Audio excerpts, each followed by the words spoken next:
Thank you, Cisco. All right. Oh, here's someone else. Yes.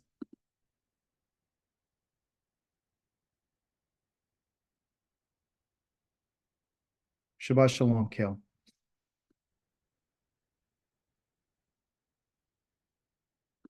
All right, everyone. Here's someone else. Praise Yah.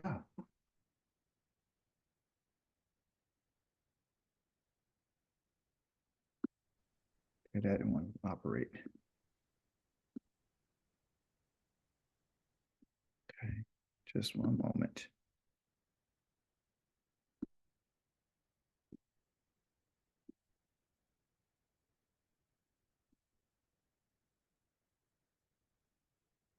All right, we may have a little bit of disruption because it's raining and out here where I'm at in California today.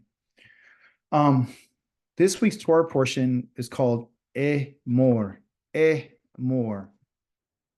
And last week we were dealing about the set apartness of the children of Israel and what the Most High was asking of them, because he said that I'm Kadosh, therefore you need to be Kadosh.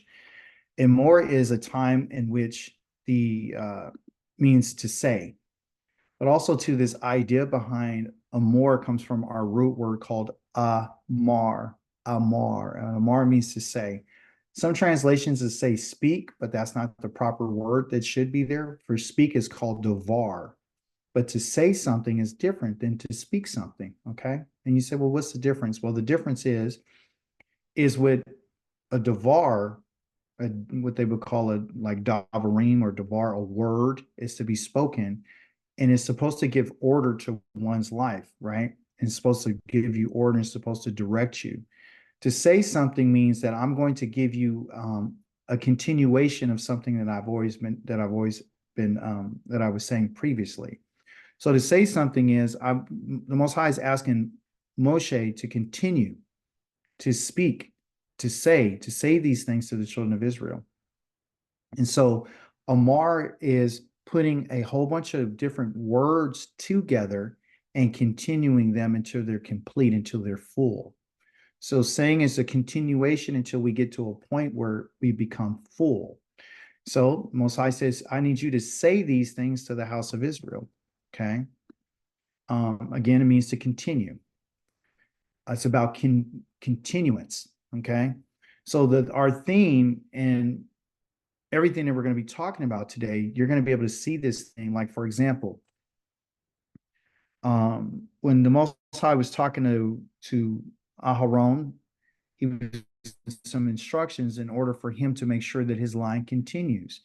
Also, too, in order for someone to be able to abide in the presence of Yah and to continue, they're going to have to do certain things. Okay. So Yahweh said to Moshe, say to the Kohanim, the sons of Aharon, tell them, no Kohen is to make himself unclean for any of his people who dies, which you and I know that's talking about his anyone else except for his family. So let me be clear. This first part that he opens up about saying something is talking directly to Aharon's sons, the Kohanim. Okay. He's not talking to Aaron. He's talking to the sons of Aaron, and those who are going to continue after Aaron, right? So I need you to tell them this. And so he goes through and he tells them, look, this is the things that you could do. This is who you can marry. You can marry of course, you can marry a virgin. You can marry a woman who's divorced, as long as her husband was a Kohen. You can marry a woman who let me see, or who has been widowed. You can marry a woman like that. You just can't marry a prostitute. I was going to kind of look at the prostitution thing today, but I said, no, I kind of covered it a lot the last time we had this conversation, the last time we did this Torah portion. So I didn't want to focus on that. I just wanted to focus on what these Kohanim actually mean and what does it mean for us. Okay. So our Kohanim are what they would call a Kohen as a singular. Okay. And a Kohen, as you know, is a priest. You said, well, why are you talking about this? We're not priests. Well, that's what you and I think. Okay. They're a priesthood that's royal. So their attitudes, where they live, how they think, what they eat, everything has to be kadosh. It has to be royal. I don't know if you know this, but if you read your Torah portion, it says that they couldn't have any defects. They couldn't be blind. They couldn't be lame. They couldn't have any deformities. They couldn't have any type of, eruptions or, any sores. They couldn't have zazarat. They couldn't have been a dwarf. They couldn't have a limb longer than the other. They couldn't have a rash. They couldn't have something wrong with their eye. And just like they themselves, none of these things can be on them. Also, too, the animals that they were to bring to the Most High, those things could not have any of those blemishes as well, because that would disqualify them from being in that office. Okay, so the priesthood is a royal line. It's a royal position. It's right up there with the king. Okay, so when I was looking at this, I was like, this is a lot more like being royal, and it means a Kohen is someone who is there to establish, right? And when you talk about establish, what are we talking about? What we're talking about is they're the foundation of the community. So it's important for them to understand what the Most High is talking about in terms of being kadosh, because remember, he addressed the people first and told them that what they couldn't do, talking about their sexual behaviors, talking about the way that they live, talk about some of the foods that they eat, how they would, don't put any tattoos on your body, don't mar your beards, don't do all these sorts of things. Okay, so but this level of holiness is different than that of the people. It's completely different. And so it's literally a higher level, right, of being set apart, because they're the foundation of the community. And because they're the foundation of the community, they're the ones who are going to have to be firm. Okay, so in terms of their instructions and some of the responsibilities, somebody tell me, what do you know about what their job and duties and responsibilities are? What are some of the things that the Most High said that they're going to be responsible for?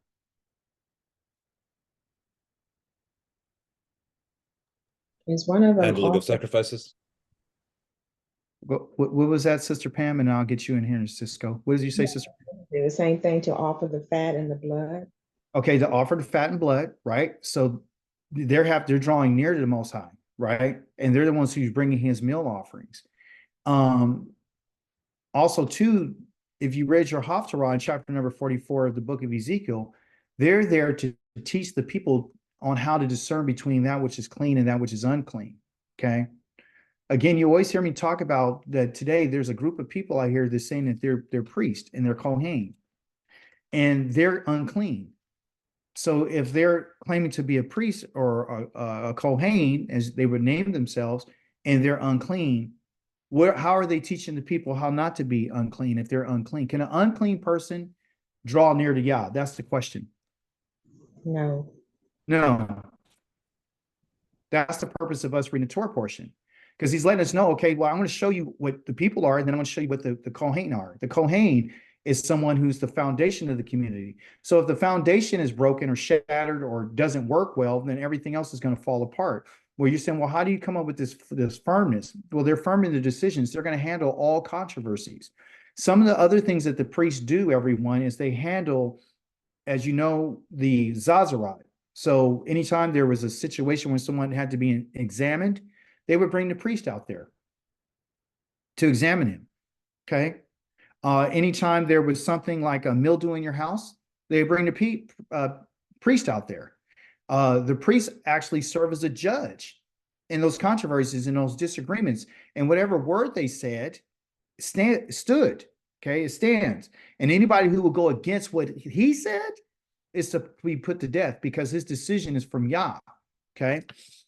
So in this idea of the foundation and being firm in their decisions is there for them to be a support. So they're not only firm, they're not only in the foundation of the community, but they're a support system. So they're supporting the people in the community to let them know, well, this is what you need to do. And so the idea behind this is for them to continue to be the connection between Yah and the people. So what is the name of the family that Yah chose to be set apart as his Kohanim? What tribe? Leeway. The Lewi. Okay. Okay, so the Lewi is, and they have the Kohen that comes out of them. Okay. But then you also have the other parts of the family who were Lewiim, and they would not be the Kohanes. They would actually literally be the people who would support the Kohen, meaning like the temple service. They would carry the Ark of the Covenant when it was covered. They would break down the tent. They would take care of the poles. They do all these types of things. They would carry the altar. Okay, so there's two divisions within his family. So one of them is going to be Aharon's family. I don't like this color. One is going to be Aharon's family.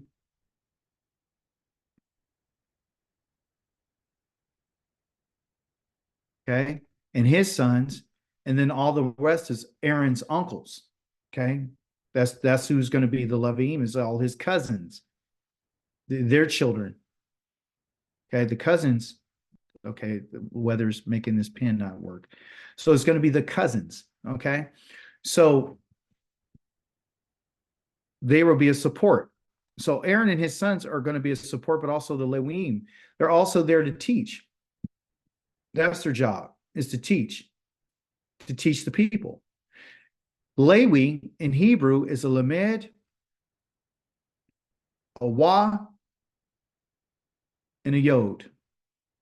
Okay, so that's his name, Lewi, Lewi.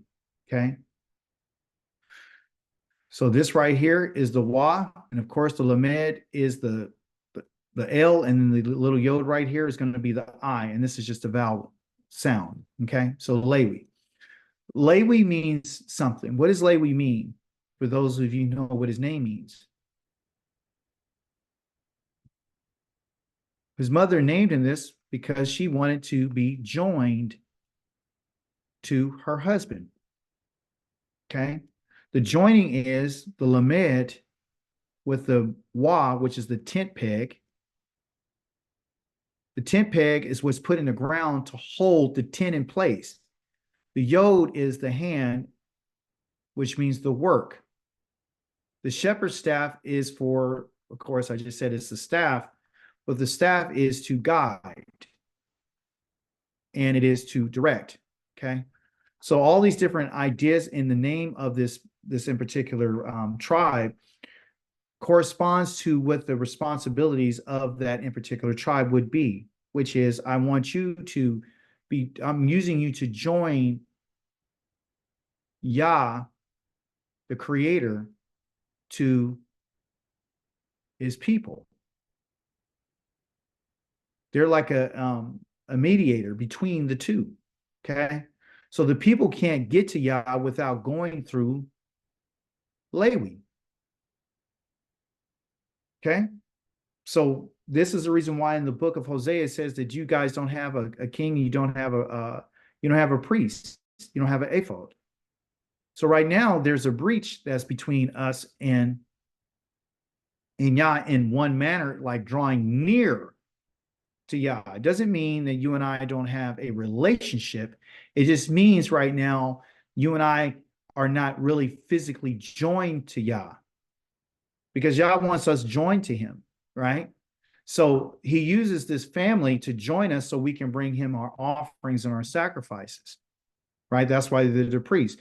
He's going to use them to teach the children of Israel what is acceptable and what's not. So they're the ones who have to have that together. Then the people are going to have a problem, and then they're going to die, because you just can't be joined or approach Yah so without knowing the difference between Kadosh and that which is not Kadosh, okay? Which a lot of us already know. One of the biggest things that you and I need to understand about being a Kohen is their influence, okay? They're supposed to persuade the people. And actually, when you look at a lot of the different texts in Isaiah and the prophets, it talks about how the children of Israel were not influenced in a good way by the Kohen. The Kohen, you guys, is one of the main reasons why the children of Israel went astray from Yah. because they failed to do the things in which we just covered, which is they needed to establish the foundation of what's firm about being with Yah. They weren't being supportive to the children of Israel. They were actually robbing the children of Israel. Okay. So what they did was they used their influence to move them away from Yah so they can be benefited. And so what happens with that is they moved away from talking about the Torah. That's what happens. Okay. So even in today, when you look at the different people who are out here teaching, the ones who are moving away from the Torah, they're coming up with a whole bunch of other stories, is because they're not trying to draw you near and not trying to cause you to, looking for the right word, to be directed towards Yah's will. That's what a Kohen is supposed to do. They're supposed to help direct you towards Yah's will. Of course, I said they're not in play right now. Okay? They're not. But we know that Moshe, Aaron, and his sons were directly connected to Yah. So when we read in the Torah about what Yah is doing with them, he's saying, "I'll give you these examples about what the responsibility is, but what the ultimate goal is. The goal is for them to influence you to do my will." That's what Yah says, that's what I want them to do. I want them to influence you. They're going to have a great amount of influence. They're going to have a great amount of authority over you. The word Kohen was used over 190 times alone in the book of Leviticus, Vayikra. Okay. It's mentioned 750 times throughout the whole entire Tanakh, which is the Torah, the prophets, and the writings, which means that in the book of Leviticus, which we're at our end right now, 25% of all the times in which a Kohen is used in that book Vayikra, in the book that we're in right now. Okay. So because of that, we should understand that the book of Vayikra is the book of influence. Okay. So we might not have a priest, but we have all the ordinances that they had. So we're supposed to look at that, reflect upon that, and consider what it was that they had to do in order to be close to Yah, because that's the goal. The goal is for Yah to cause us to be close to him. Okay. So there's a certain amount of influence. So with anything in the Hebrew language and in the culture, there's always a root.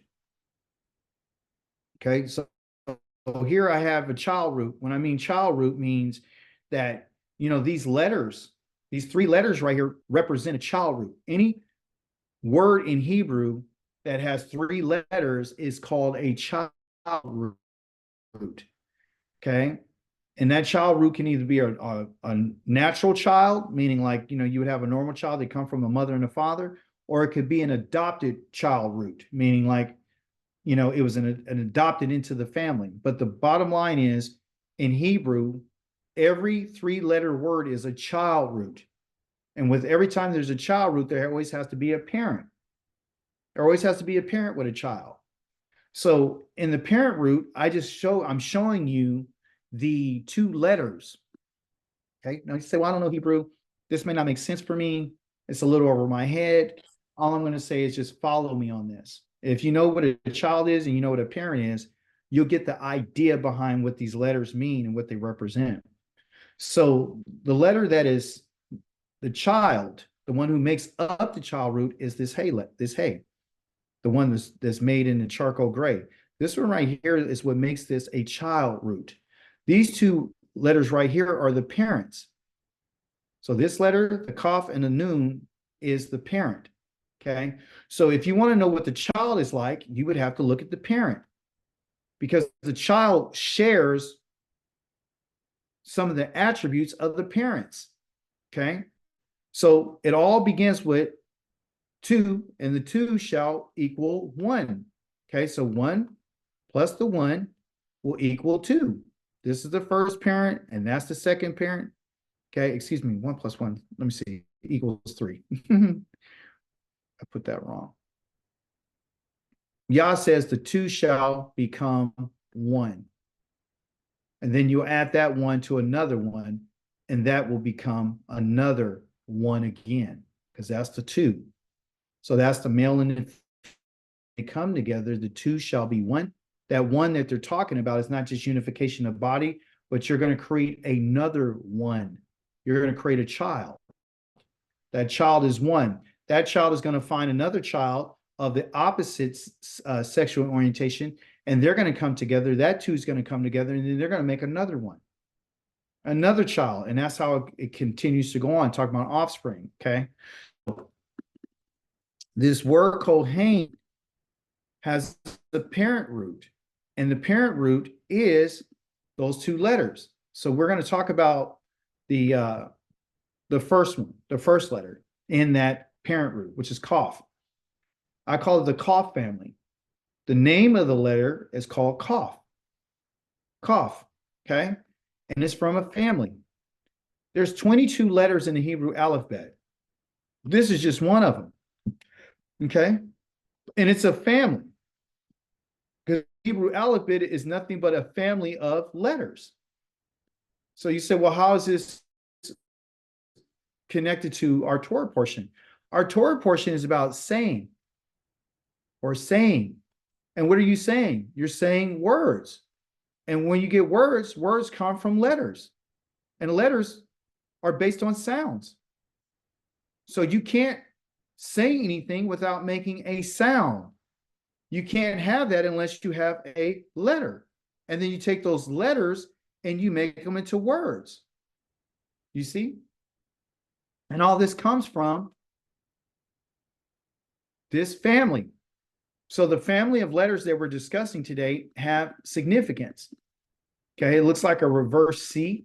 It has pretty much the same sound as a C does, like in cool or in cat, right? So it's from the Kaf family, right? So the Kaf family, the first letter of Kohen, and then the second one we're going to talk about a Nun family, right? Which has an N sound. Noon. Okay, it's the Nun family. So those are the. Take a look at the first one of the Kaf. What does the Kaf mean? Well, in Hebrew, everything is directly connected to something that one can see, they can smell, they can taste, they can touch, or they can hear.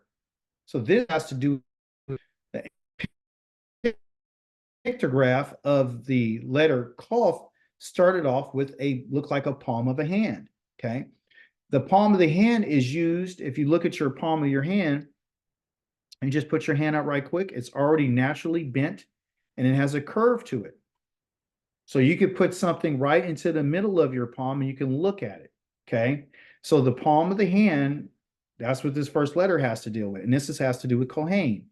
So the actual palm of the hand is used to do what? It's used to tame or subdue. Subdue what? Subdue somebody's will. To change their direction if they're going to shape and to mold them into what you want them to be. They use the palm of the hand. You do that through the idea of discipline. Okay. You tame not only animals, but you have to tame your agriculture. If you want something to grow straight, you got to put a stick on the side of it for it to go straight. If you want your vineyard to go in a certain direction, that's why they have those stems and sticks and stuff that they apply to those, and they train them and they make sure that they go a certain way. Okay. So here, discipline is part of what? Being a Kohen. That's why you're going to be firm. You have to be firm in your discipline. So this is the reason why Yah chose this family. Okay. The Nun family, right? The next letter, which is one of the parents, has to do with the seed, because that's what the Nun means. It means a seed, which is the sprout, which is to continue. Right? So ultimately, what we're talking about is the seed or the growth or the development is coming from this idea of a new generation. Okay. So when you put those two ideas together, what we're talking about is having a seed in the palm of your hand. And to have a seed in the palm of your hand, you're going to look at it, you're going to examine it. And then after you finish looking at it, you're going to plant it into the ground. Once it's planted into the ground, listen to this. Once it's planted into the ground, you're going to establish, right, a foundation for that seed. Okay. Once it goes into the ground, it then breaks up into a root. It opens up. So the seed that's opened, and then once it's open, it takes a firm footing. And that's the root. That's the foundation, right? So these two letters, the Kaf and the Nun, are firm. There's the firm foundation of a Kohen. And then it gives support to whatever's growing up out of the ground, like a stalk. Okay. And then once that happens, you then can have influence. Okay. And so that's what this word Kohen means, right? And has to be disciplined, because we're talking about the next generation. You're talking about the offspring, right? Now, if you will pay careful attention to what I say, this is the Most High speaking in the book of Exodus, chapter number 19. He says, if you will pay careful attention to what I say, that means Shema, okay?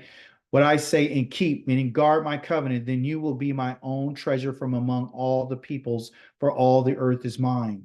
And you will be a kingdom of Kohanim for me. This confuses a lot of people, okay? You'll be a nation set apart. You're going to be a nation set apart. These are the words which you are to speak or to say to the people of Israel, Emor. Yah's been talking to us for centuries, thousands of years. Yah's been talking. Yah has sent to us numerous of prophets. Yah has had them write out what he said for our benefit. A lot of the things that you and I are reading right now were written for us in the time in which you and I live. When Yah says that you're going to be a kingdom of Kohanim for me, what he's saying is I'm not getting rid of the Kohanim like the Levine family. That would contradict what he said in Ezekiel 44 about when that time comes, they're going to teach my people the difference between clean and unclean. He's saying here that you guys are going to be a kingdom of ministers to me. That's what you guys are going to be for me. You're going to be a set apart nation. And that's something that our people have a hard time with. They don't want to be like this. They want to be like the nations around them. They don't want to be a Kohanim. If you had to be a Kohanim for Yah, it meant that you had to be, you only eat certain things. You only dress a certain way. Like you saw in Ezekiel chapter 44, he says you guys can't wear wool, or you can't do this. You have to do this. You have to do that. So there's rules and regulations that go around being around Yah. And our people don't want to be around Yah. They want to be around everyone else. Okay.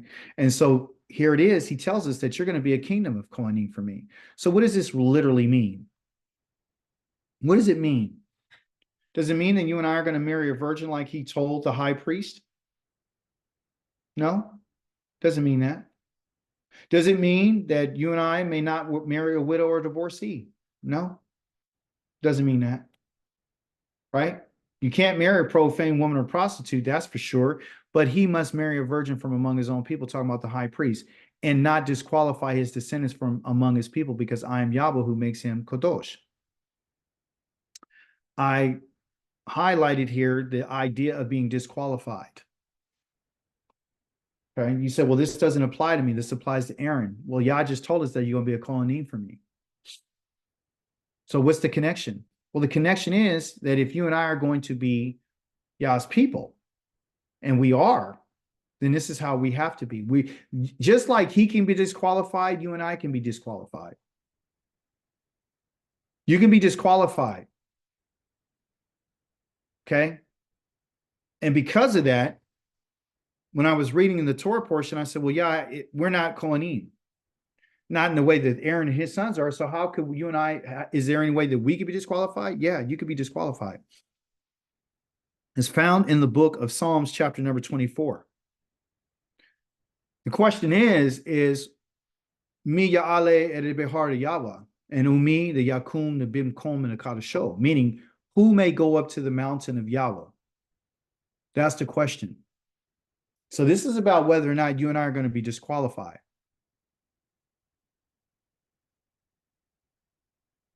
How can you and I go up to the mountain of Yahweh? How can you and I stand in his set apart place?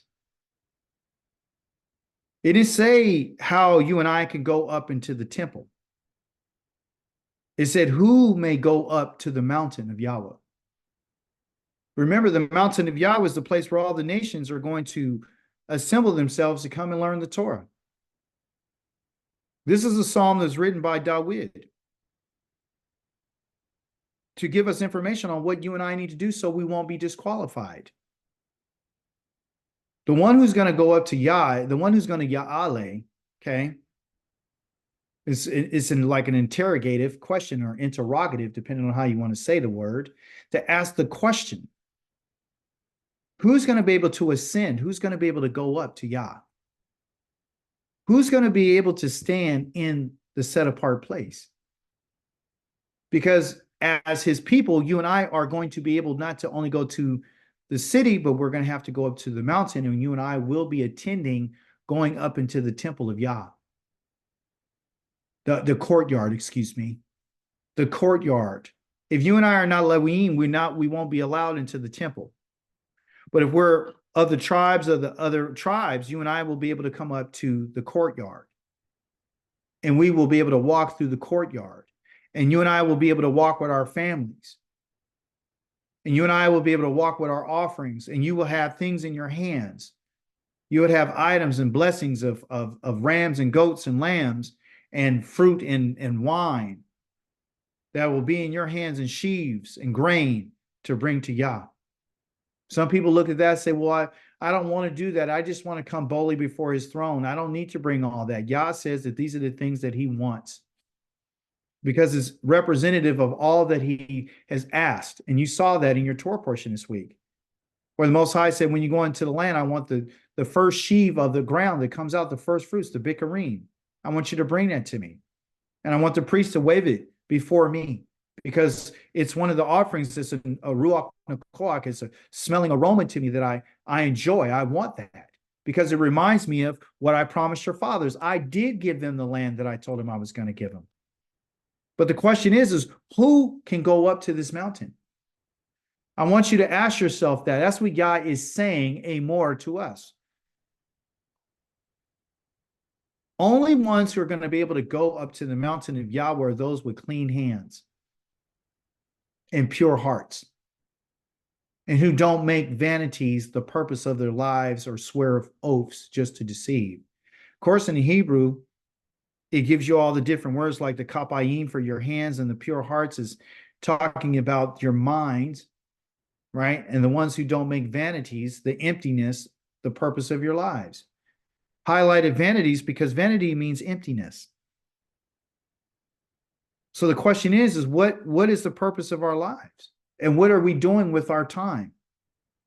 When it talks about your hands being clean, what do you mean? Did I just wash my hands so my hands are clean? No. It talks about you hanging around individuals who are committing crimes against the Most High. You think that you're in the room with them or you're around them, that you're not going to get any on you. Because Christianity says that even Christ hung out with sinners and he still maintained his holiness and his purity of heart. Therefore, you and I have been lied to and deceived to make us think that because we hang around these people that for some way or another, you and I are not going to be able to get any of it on us. David says he doesn't even sit down at the table with people that hate Yahweh. He said that he doesn't entertain them. Therefore, his hands are pure because he doesn't eat none of their delicacies. He doesn't give them his time. When it talks about making vanities, talking about speaking words like amor. Amor means to say, meaning putting your words together, having conversations that are meaningless and fruitless and unprofitable. Remember, this is about a royal family. You are part of a royal household. You are a kingdom of Kohanim to me. Therefore, you're going to have purpose in your lives. Your conversations cannot be the conversations that everyone else is having.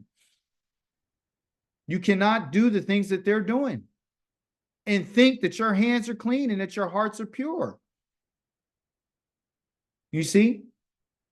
You're not lifting your soul up. It doesn't have the word soul here, but it's called your nafshi. Your life is your nafshi. You're going to nasa the lasha, the emptiness and the vanity of their lives. You're not accepting that. Most of the people that you and I talk to or hang around with have no purpose.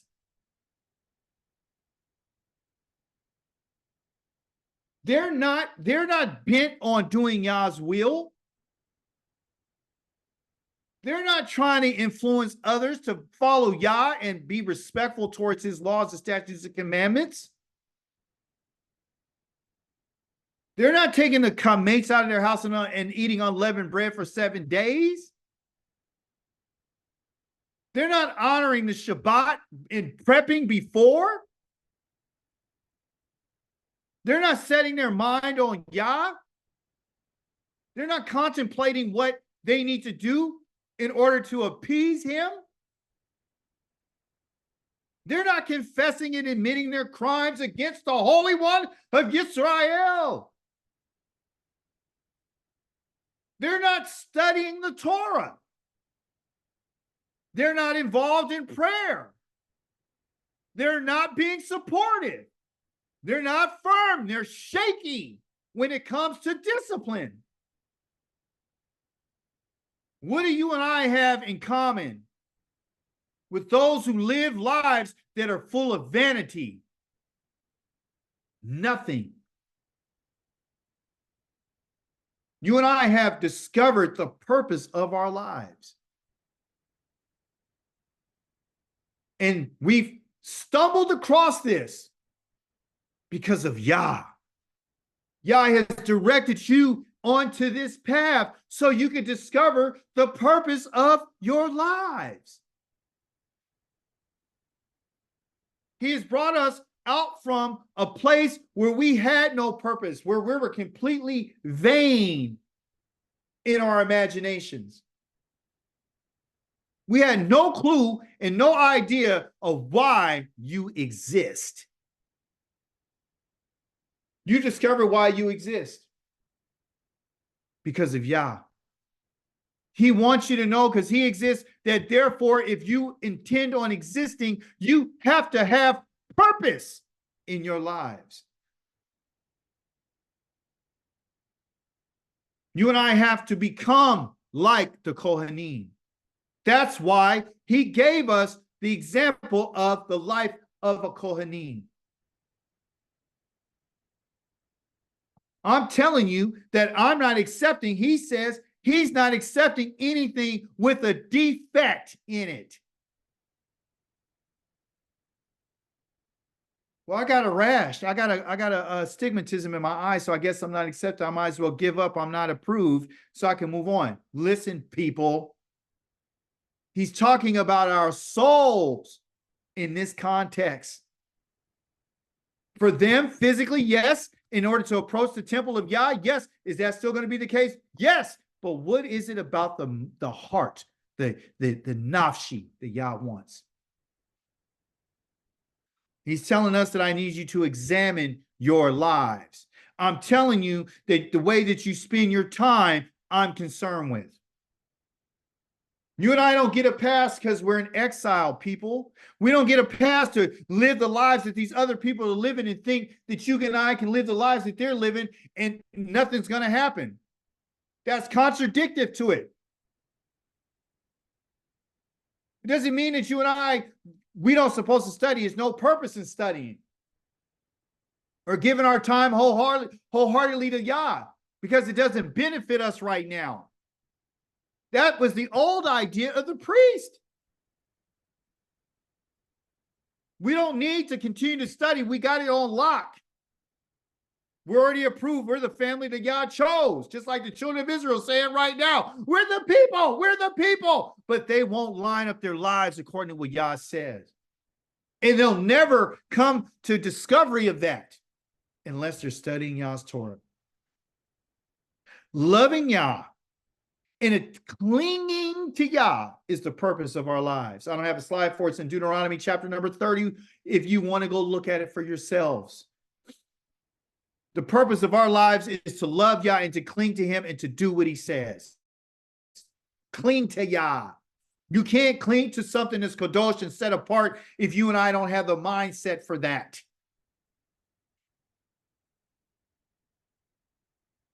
You and I cannot be like others. That's what Yah is saying, Amor. The individual that has these clean hands, that's not sitting around being like everyone else, that's the one who's going to be able to go up on the hill and ascend up to Yah. That is the person who's not going to be disqualified to come to Yah.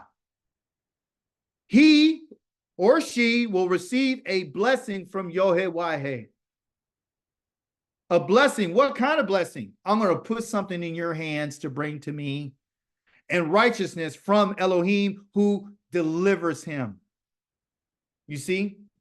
So the person who has been delivered from Yah and the one who has clean hands, that's the one who's going to be delivered. That's the one Yah's going to put something in their hands to bring to him, because he says, don't you ever appear before me without having nothing in your hands. Don't you be empty-handed.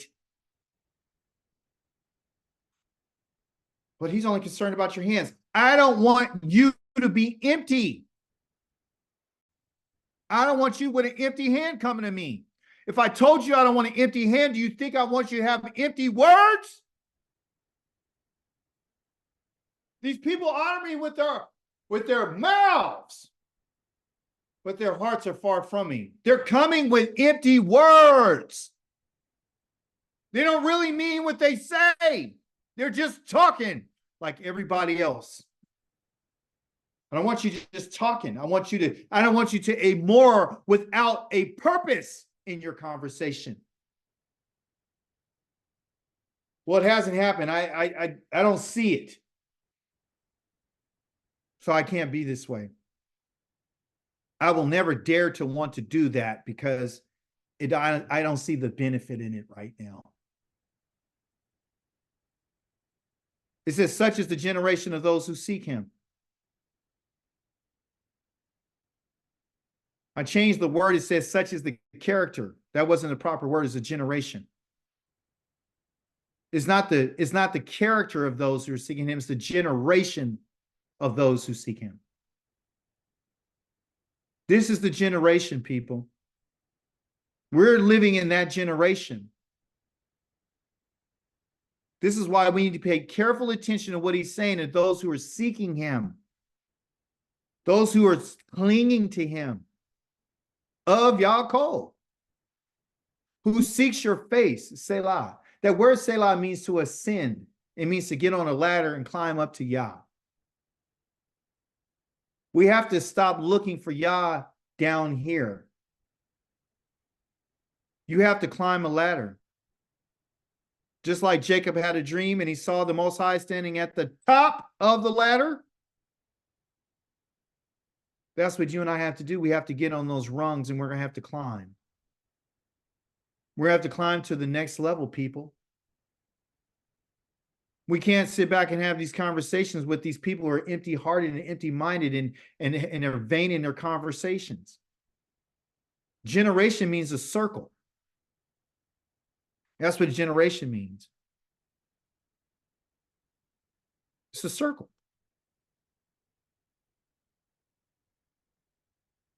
And what's happened over time, people have been going around this circle. Round and round and round and round and round and round and round and round and round and round and round and round and round and round and round and round. And the Most High says, finally, this is the part of the generation that's seeking me. The ones who are seeking me are the ones who don't have vain conversations. And their amors are not empty like their ancestors. Your ancestors told me 4 times that they were going to do what I said. I spoke to them like I'm speaking to you, and they said that everything he said will do. And they didn't mean it. I don't want you to be like your ancestors with the Most High. It said in the book of Ezekiel, chapter number 20. I want you to be different. I want you to seek me wholeheartedly. I want you to ascend. I want you to look for me. If Yah's been telling us over the last few weeks about how Kadosh he is, we can't just say, well, I'm not because, I'm disqualified because right now I'm in exile, so I don't have all of this. I can do some of it. I can't do all of it, so I'm going to throw my hands up. I'm going to give up. Don't give up. Don't give up on Yah. Don't give up on yourselves. Don't give up on your families. Don't give up for the generation that's coming after you. Don't give up on the seed. Don't give up on the continuation of the offspring. Don't give up. Don't do that. When Yah talks about us seeking him, there's this Hebrew word called darash. And basically what darash means is that you're seeking Yah and you're looking for an answer. You're making an inquisition, okay? You're making an inquiry, okay? And you're actually studying in order for you to apply what you're studying. So the inquiry is to make a request, just like you would if you had access to a king. If I had access to a king on the earth right now, and I said, hey, and I had a relationship with that king, and I was trying to establish it, and I was related, and I had some kind of way to make a request, I would. So why aren't we making inquiry? Why aren't you and I going to the one who is our king and our master and our father and our husband and all these great relationships that he says that we have? Why is it that you and I feel like we can't go make a request? Why can't you seek Yah through study? Why isn't our lives full of devotion? I'm speaking about self. I'm devoted sometimes, but I'm not devoted all the time. That's just to be honest. I get sidetracked. I get distracted with life. I get distracted with other people's problems. I get distracted with other things. Is Yah a priority for me? Yes, he is. But what about maintaining that? I study, I don't study. I study, I don't study. I need consistency. I need continuity in my life because that's what it's about. Yah, in the Torah portion, it talked about them how to continue. Continuing doesn't mean just bringing a whole bunch of people to this earth and keep doing stuff over and over and over again. It means for you to be consistent so you can make the application. You can study all you want to, but if you're not studying with a purpose and with an intention, doesn't mean anything. Seek Yah through study. Seek him. Make requests unto the Most High and be consistent in it.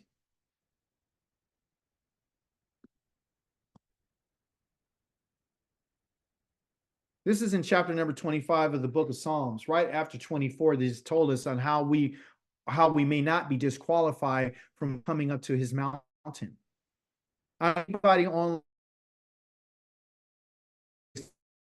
because no one ever told you that you could be disqualified.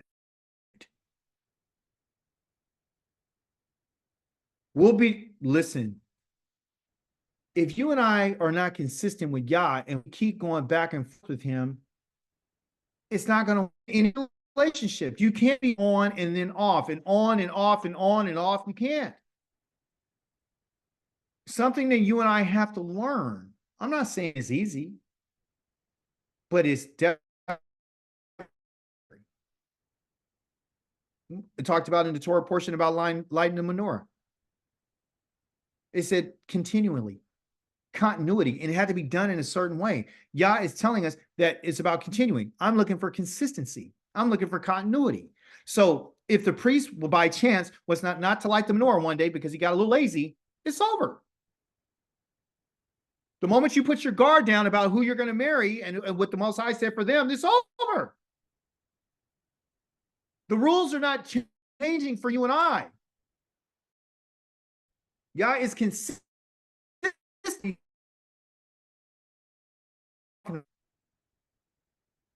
He's not take an animal that is perfect on one Shabbat and then the next Shabbat. Well, let me see. I could bring this one here. We'll use this one. No. Consistent. Dawid said this, and I want us to pay attention to this. I lift my inner being to you. That means he's ascending something. I'm ascending my soul to you. That's his inner being, his soul, his life. I'm going to lift this up to you, Yahweh. This is his prayer. This is what he's saying to the Most High. I trust you. Your soul to Yah. He's asking for you to trust him. That's what he's asking. Dawid is not saying this because he's just doing this to show how close he was to Yah for himself. He's literally talking about what the children of Israel must do. You have to do this. This is the only way that you and I are ever be able to ascend and climb that ladder. You have to trust Yah. You have to trust Yah with your problems. You have to trust him with your mind. You have to trust him with your soul. All of it. He didn't want to be disgraced, and he said, don't let my enemies gloat over me.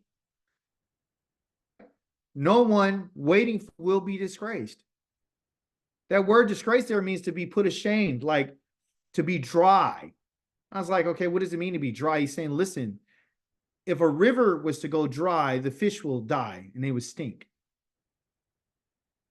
That'd be a shame. If the vegetables that were in a field didn't have any water, they became dry, they would rot and it'd be of no value. Yah doesn't want us to be those people.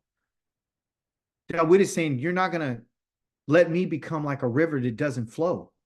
Neither will I be a land that doesn't have the nourishment that it needs. I'm not going to be ashamed because I'm waiting, participling, at this present moment for you.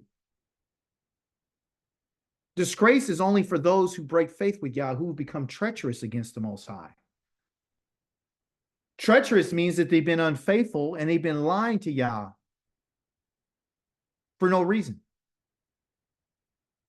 Highlighted no reason because that means of empty and vanity. Again, going back to the conversations that the people are having that are vain and living and talking vain words, he's saying they broke faith for no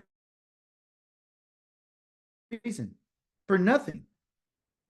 There's no reason to break faith with Yah.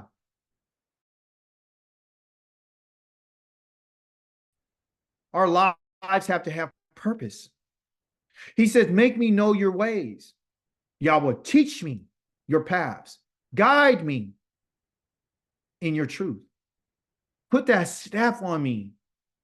Teach me to lamed, the lamadani. The first letter in the word teach is lamed, meaning to teach. Guide me, Yah, for you are the Elohim who saves me. My hope is in you all day long. I'm waiting for Yah on a daily basis. When we wake up in the morning, the first thing we should do is thank the Most High. And then during the day, we should wait for him. Yah should be constantly in your mind about waiting for him. For Yah, so you can be saved. Being saved doesn't mean that your sins are forgiven and then you can go live in the way that you want to live. Being saved means that you're going to be taken out of your oppression. And your enemies are going to be defeated and you're going to be able to save your life. He says Yahweh is good and he's fair. This is why he teaches sinners the way to live. This is what Dawid is saying. Yah is Tov. And Yah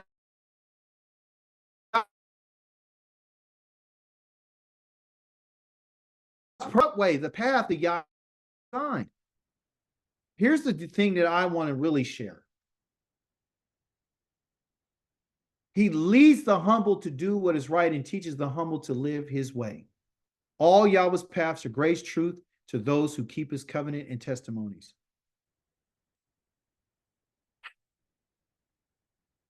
This week, I was talking to one of my children about humility. And I thought I was just talking to her about how I wanted her to be able to receive information from not just me, but other people, that it could be, she could be about good information. Never turn down teaching. Never turn down an opportunity to learn more from people who have life experience. Okay.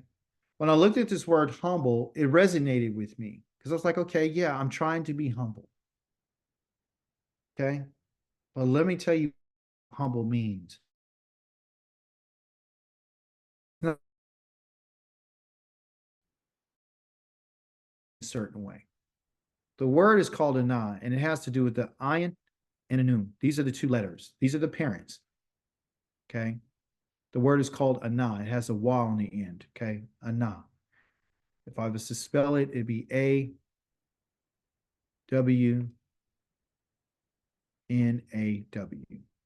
Anah. Okay. So what does the letters mean? Well, the first letter of this is an ayin. It has to do with the I. The next letter is this noon. The noon is the C. You know that this C means to continue. So it means the I continues, right? So continue. Remember, so what does it mean the I continues? Well, what is the I continually doing? The I is continually watching. It's always watching. Okay. So when you're talking about being humble, you have to be in always watch. Christian religious humility where you sit and you look sad. That's not what y'all talking about. He's talking, that means that you're very observant to do what is right. Okay. That's what Yah is going to do. He's only going to lead the humble. He's only going to lead the ones who are watching over something, which you and I are supposed to watch over his laws, his statutes, and commandments, and his set apart times. Another part of this watching is to be poor. That's what being humble means. Because they're always looking for something. They're always looking for food. They're always looking for clothing. They're always looking, because what they're happening with the poor is that they lack what they need. Okay. This is my study today. I'm going to tell you, you probably never heard in your whole entire life. What you and I need to do, because it ain't just for me, it's for all of us. We do need to continue to watch. We do need to always be mindful. Is talking about, because that's what we want to do. Is you and I are going to have to learn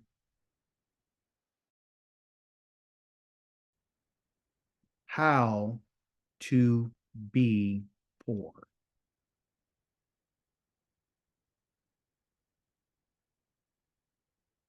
Kika, what are you talking about? In my life, I've always wanted to be wealthy. As I've always said, I've always chased businesses. I've had millions of dollars cross my hands, all this kind of stuff. Okay. I'm always looking for opportunity. What Yah has shown me is that Yah is not looking for the rich. Listen to me carefully. I'm not looking for the rich. I'm not looking for the rich in the physical.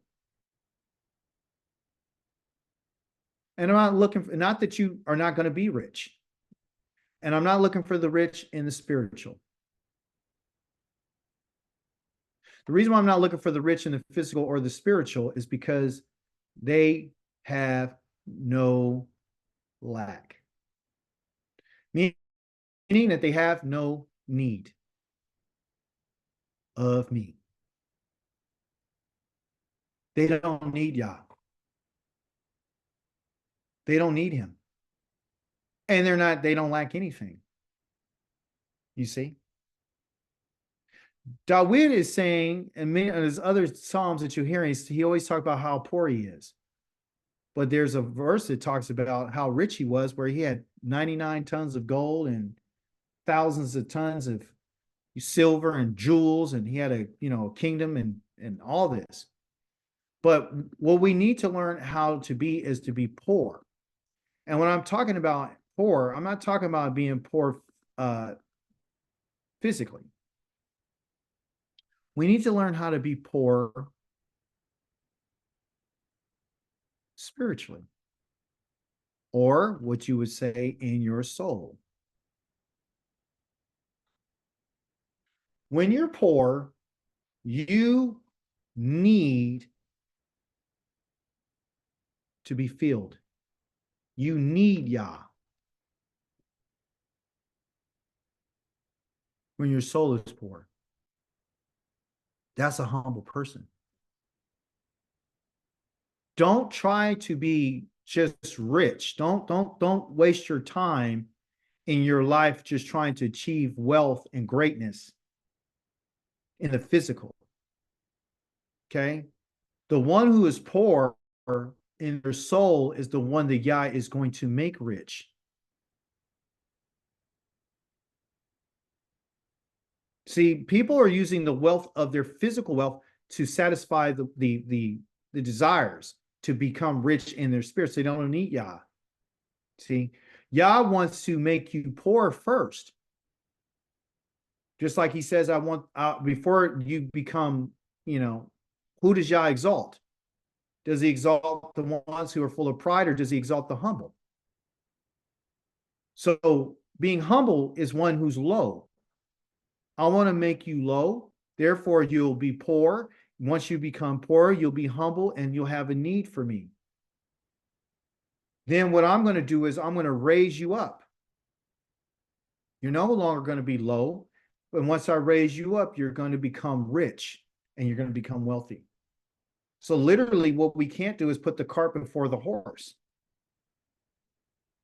We have to become humble first. And this is the reason why he sent the tribes of Israel into exile. It's because they had an abundance of so many things that they didn't need the Most High. And he says in the book of Deuteronomy, chapter number 28, verse 46, you can look at it for yourself, where he said that they weren't thankful for all the abundance. They weren't grateful. They didn't thank me. They weren't humble. They were full of pride. Okay? So we have to learn how to be poor in our souls, because that's when Yah is going to teach us. That's when we have room for learning. You see, but if we got all the answers, we're not gonna want to receive anything. We ain't gonna want to be taught anything. You want to be taught by Yah. Yah is taking out the time and said, I want to teach you. Yah is good and he is fair. And he does teach sinners the way to live. He leads the humble. He doesn't lead the prideful to do what's right. He leads the humble. He leads the poor. He needs the needy to do what's right. And he teaches the humble, the ones who are poor and needy, to live his way. Because ultimately, if you and I are so lifted up in ourselves, there's no room to lift him up. So Yah's giving us an occasion by becoming poor in order to establish the glorification or the exaltation of himself. We're trying to exalt ourselves over Yah. And Yah's saying, I don't want you to do that. I want you to always exalt me. Well, we haven't been taught that. We've been taught don't ever be poor and don't ever try to be poor. But Yah's telling us that this is the way that you get to me. All Yahweh's paths are grace and truth, meaning that Yah is about mercy. And he's devoted to us. And he's also devoted to the ones who are able to keep his covenant and his testimonies, because we're going to guard those things.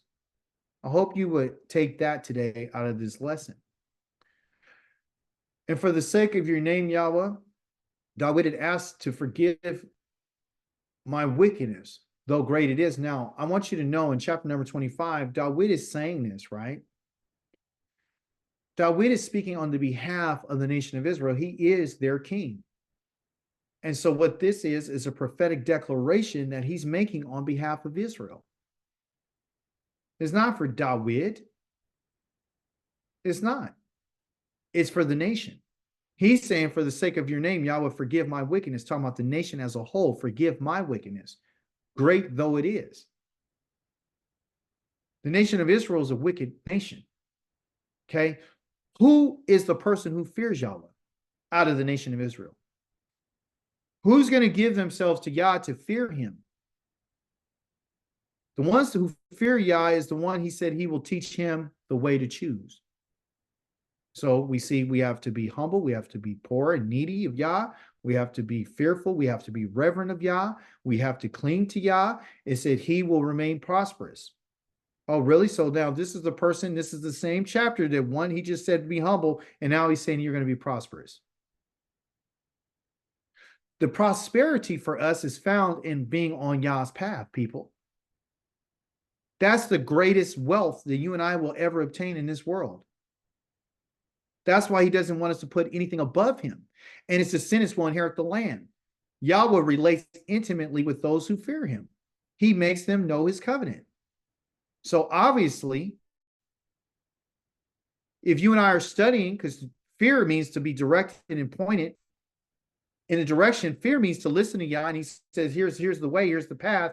Those are the people. So the intimacy that you and I would have with Yah is not just based on the fear, but it's based on us being on the path. We're listening, we're being directed by Yah. Fear means to point and make them know his covenant. He's pointing us to that covenant. To know something is to be intimate with it. You're becoming intimate with Yah every single time you come to a Torah teaching or Shabbat lesson, and you're reading your Torah during the week. That's the only way we're going to ever have intimacy with Yah at this moment.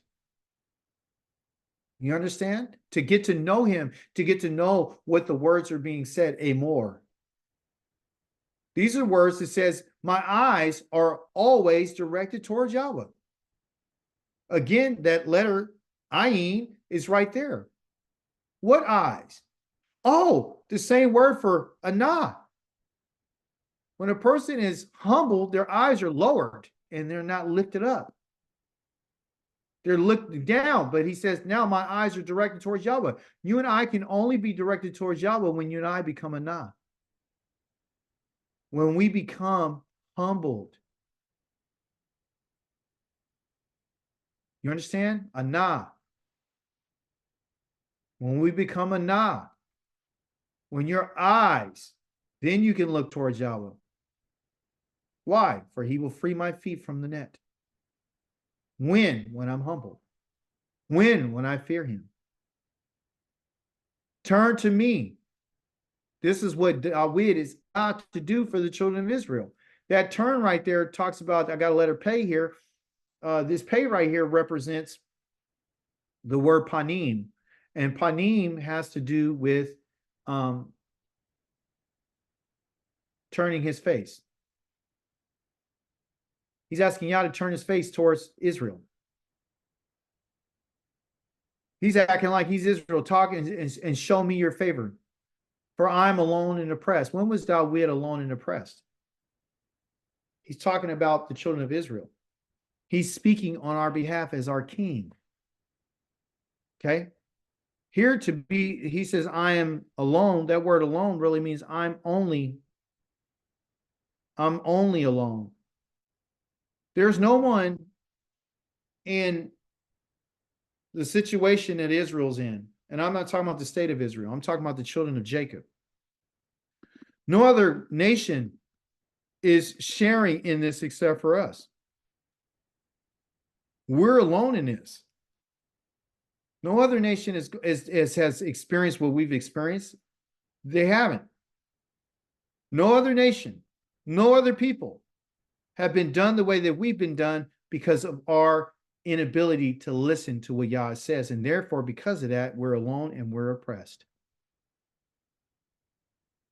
The troubles of my heart are growing and growing. Bring me out of my distress. David is speaking. See, Ra'eh, my affliction and my suffering, and take all my sins away. Restore the relationship, Yah. Take away this affliction, because I am suffering. as a people. Okay.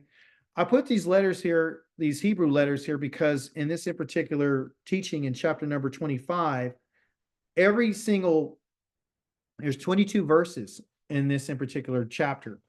All of them begin with one of the letters of the Hebrew alphabet. So verse number 1 has the aleph, one of the words, the first word that starts in there. The next one's the bet, the next one is the gimel, and it goes all the way down to the 22 letters. Okay. However, according to this in particular pattern right here, and including this resh right here, there's a problem, right?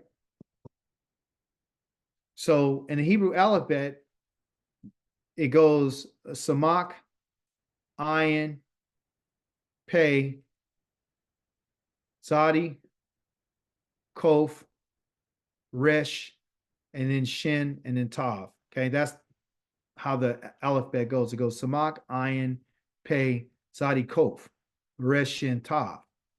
So the order of the letters. Okay, so when we look at this right quick, we see that there is an ayin.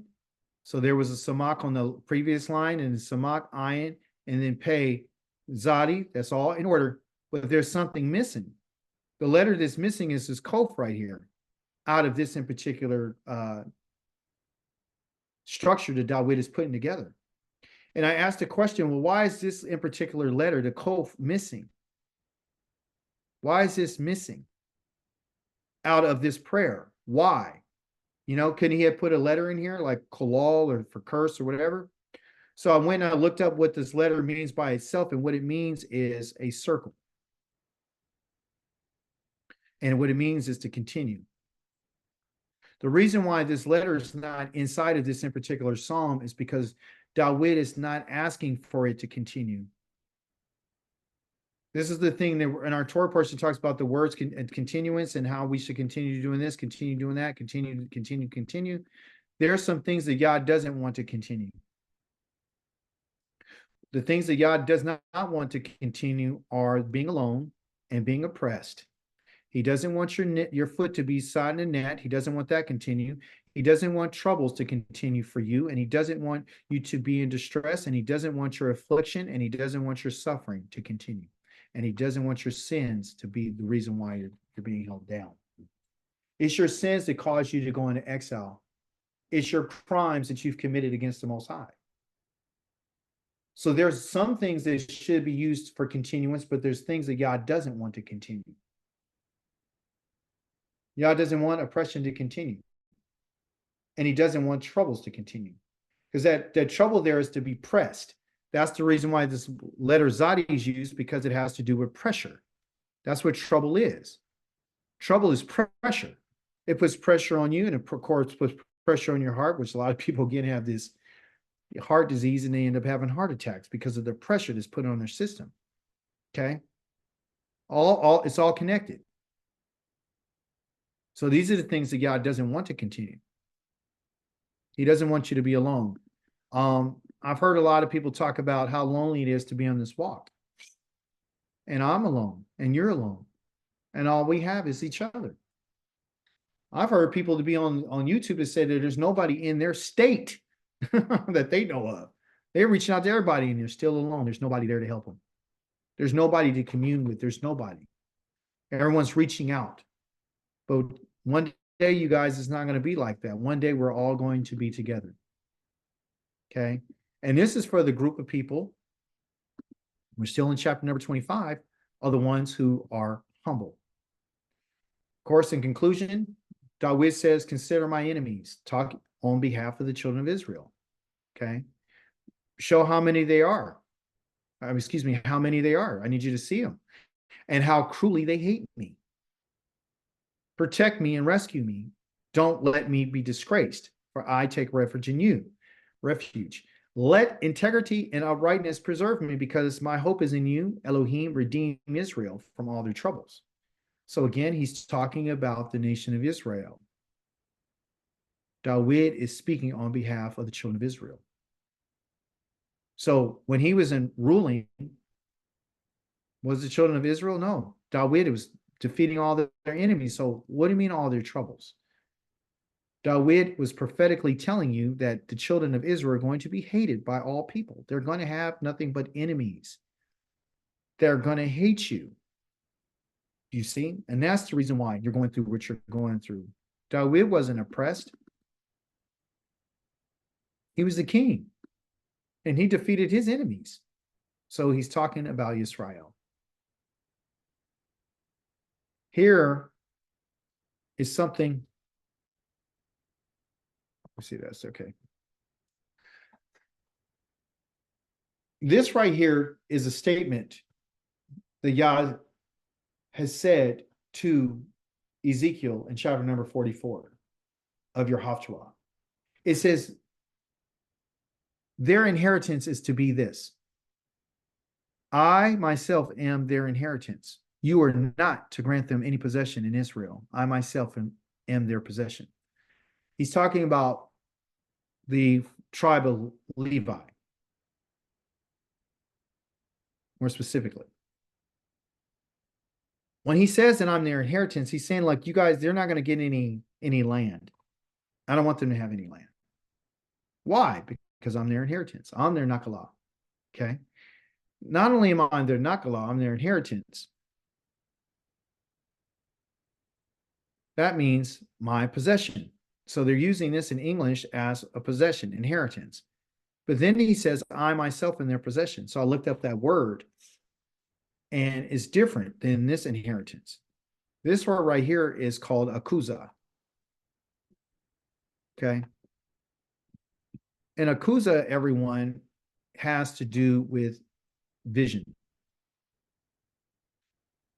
Okay? Coming from the words cause. Okay? So that's the word for, or the root of the word for vision. So anytime someone said they had a vision, they had a cause, right? Or a kaza.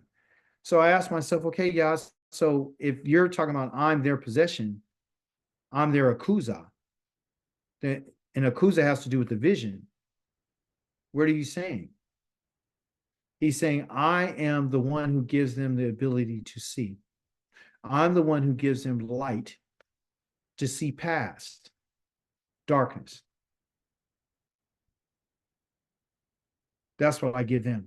That's why they have the ability to see things. And that's the reason why they have the ability to judge in controversies. That's the reason why they have the ability to go and look at somebody and tell whether they're clean or not clean. That's why they have the ability to make judgments on my behalf, because they're the closest people to me.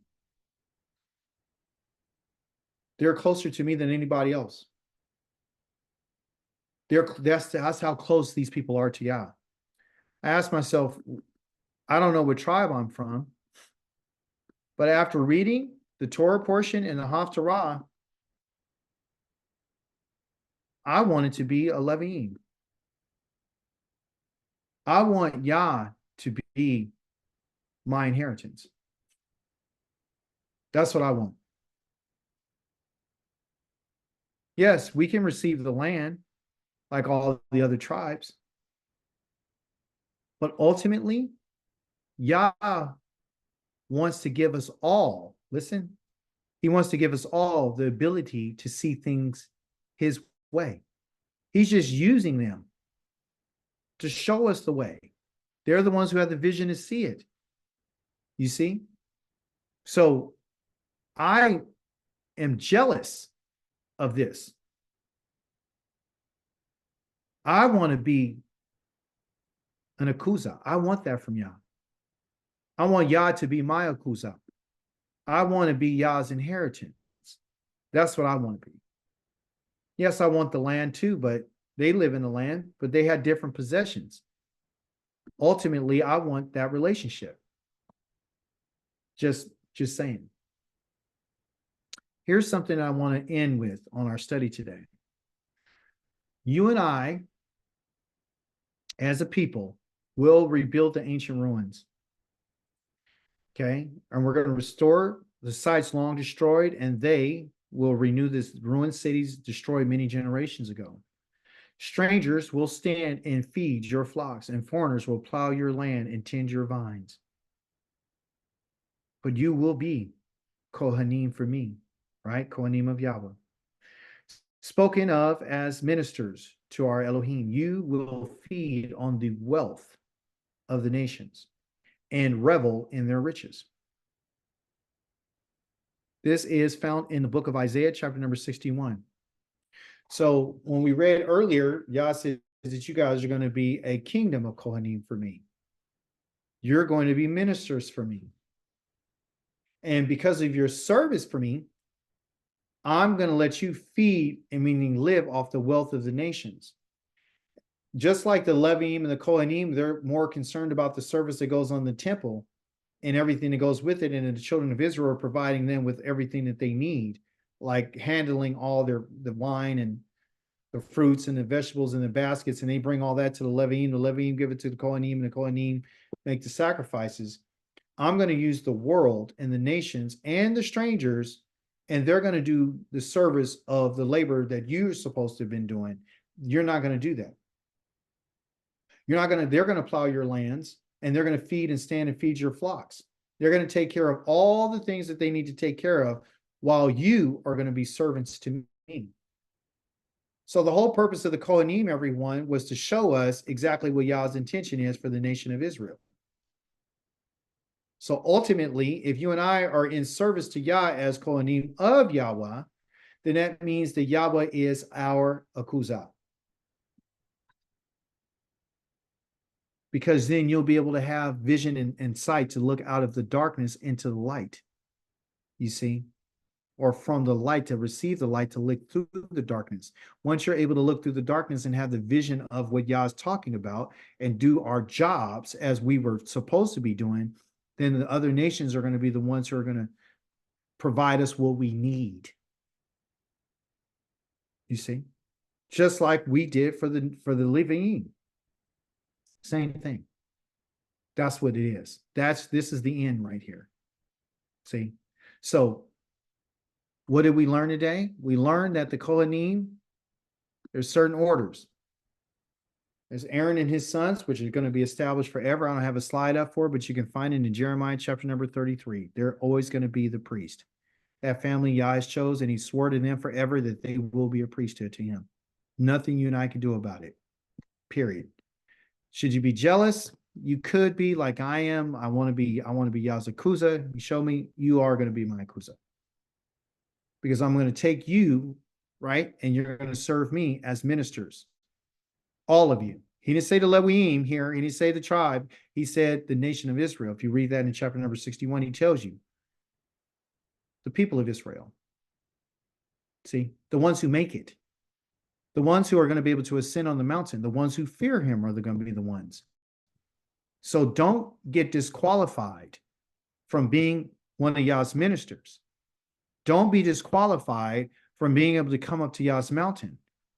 Don't get disqualified because you want to sit around with people who speak vain things and don't have no value and their conversation is worthless. Spend your time studying and make an inquiry with Yah, and he will give you the answers that you need in order to provide you with the direction and the instructions to get on the path that he has designed for you and I. Hallelujah. Next week, I didn't make this mistake I did last week. Next week, our Torah portion is going to be called Bahar. It's in Leviticus chapter number 25, verses number 1 through chapter number 26, verse number 2. Okay, those are long chapters, so don't think, they're short, it's just only 2 chapters. They're pretty long, okay? Haftarah will be in Yeremiah, which is Jeremiah chapter number 32, verses number 6 through 22. For the sake of text, I always read the whole entire chapter, and sometimes I might read before it, so I can get the proper context. That's going to be for next week, if y'all is willing. Shabbat shalom to each and every last one of you and your families. And I think Rivka has a, well, did you put together your cahoots?